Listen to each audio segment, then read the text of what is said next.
With all the controls available in Lightroom, it's easy to lose sight of the fact that ultimately our work is mostly about the image itself. The question then is, how do you focus your attention on the image with all the distractions? Once again, Lightroom provides several ways to personalize your workspace and make it possible to look at your images in the best light. Lightroom controls are mostly found within 4 panels.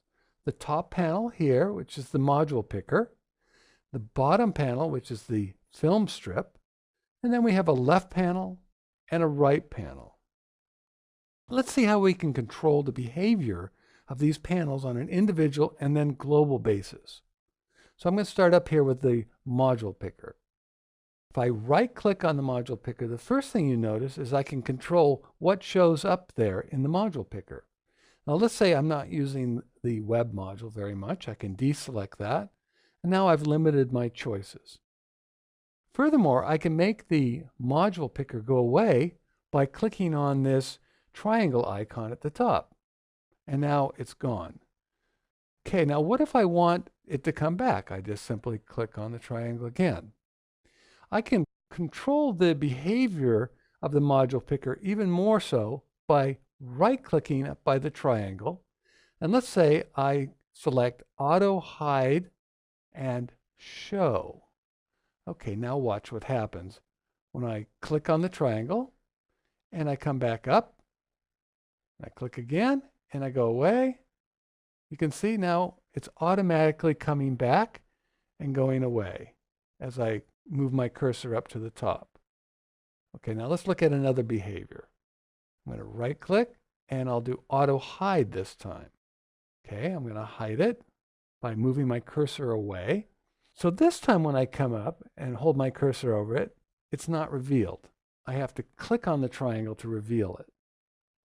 And then there's one more behavior, which is the manual behavior. And that means it's not going to do anything until I click on that triangle. So there's no action that occurs when I inadvertently move my cursor up to the top there. Now the last option that you saw, sync with the opposite panel, I'll get to that in a second. Okay, so let me go ahead and reveal the module picker again. I'm going to move over to the right panel because, yeah, you guessed it. We can do the same thing over here on the right panel. I've set this up for manual, but I'm going to go ahead and show you how the auto hide and show works. Now, when I move my cursor away from that panel, it disappears, and I can certainly see the image better now. And when I move my cursor over towards this triangle and towards the right panel appears again. So once again, let me just show you the other behavior because I know this can be a little bit confusing. So now I'm going to right click and select auto hide. When I move my cursor away, it'll disappear, but it won't come back now when I bring my cursor to the right. It'll only come back when I click on the triangle. And one more time, manual is only going to cause the panel to hide and reveal itself when I click on the triangle. And you can see how that might be a good option, especially if you get tired of seeing things appear and disappear as you move your cursor around. Now, the third option, I said I was going to explain that. If you right-click here now and sync with the opposite panel, I'll go ahead and select that. Whatever I do to this panel on the right will be reflected over here on the left with the left panel. So I'm going to go ahead and hide it. And now the left panel has also been hidden. And when I bring it back, the left and right panel, because they're in sync, will appear. And that holds true also down here in the film strip. If I right click and sync with the opposite panel, and I have auto hide and show now, whatever happens here with the film strip will happen up at the top with the module picker as well.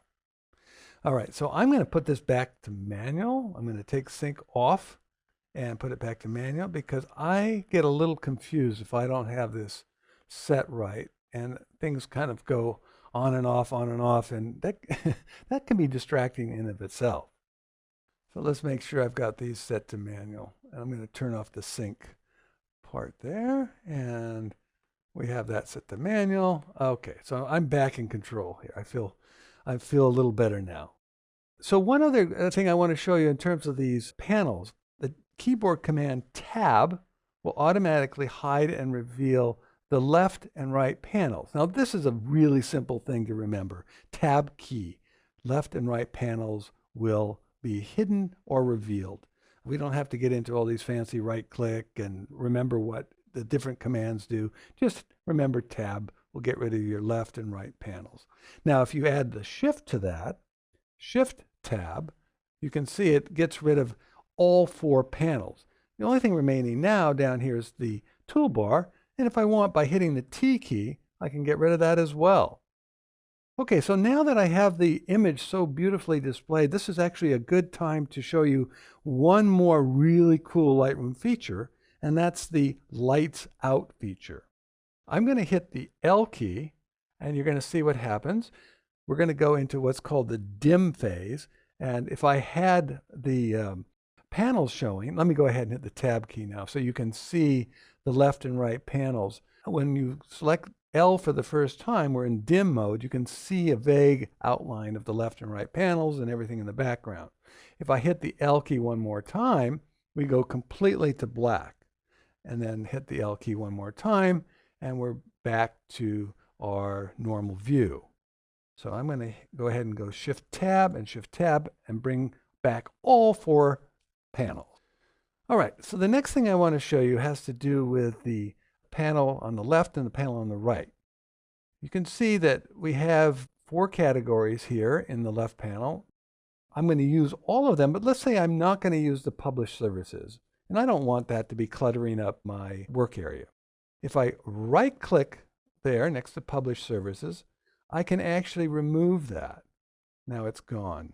So again, one more way to kind of reduce the clutter of your workspace. I'm going to go ahead and turn that back on because I actually do use the published services. As long as I'm right-clicking here, I'm going to show you one more thing that is useful in terms of simplifying your workspace.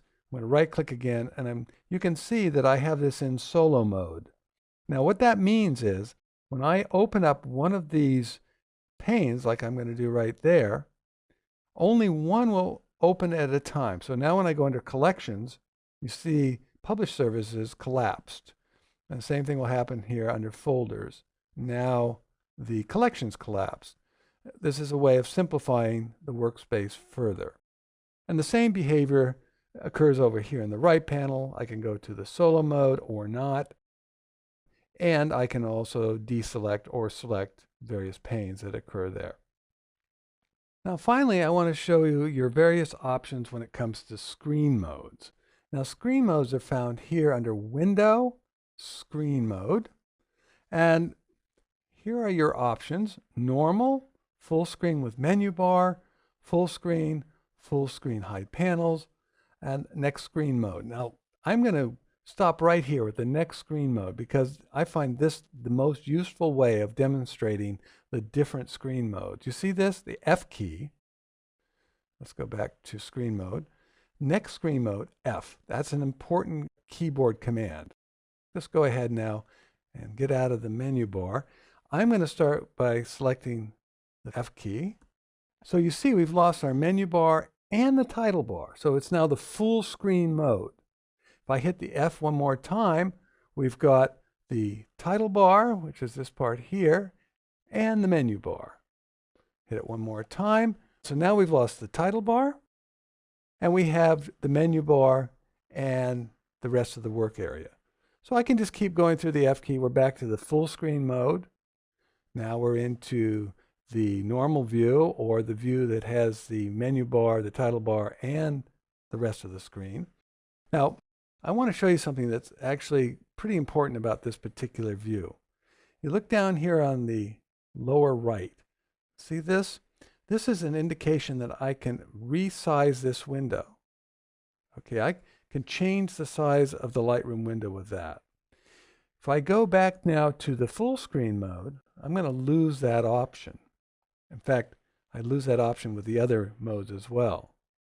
And that means that Lightroom now is automatically going into full screen. I can't resize it if I want to make it smaller and see something else on my desktop, for example.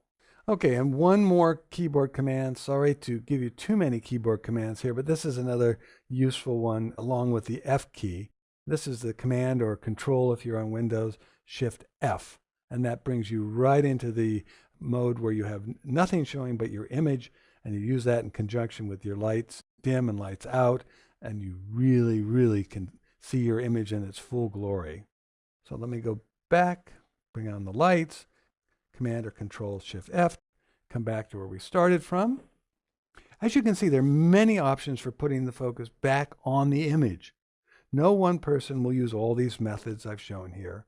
Find the ones that work for you, then get on to the most important thing, making the image great.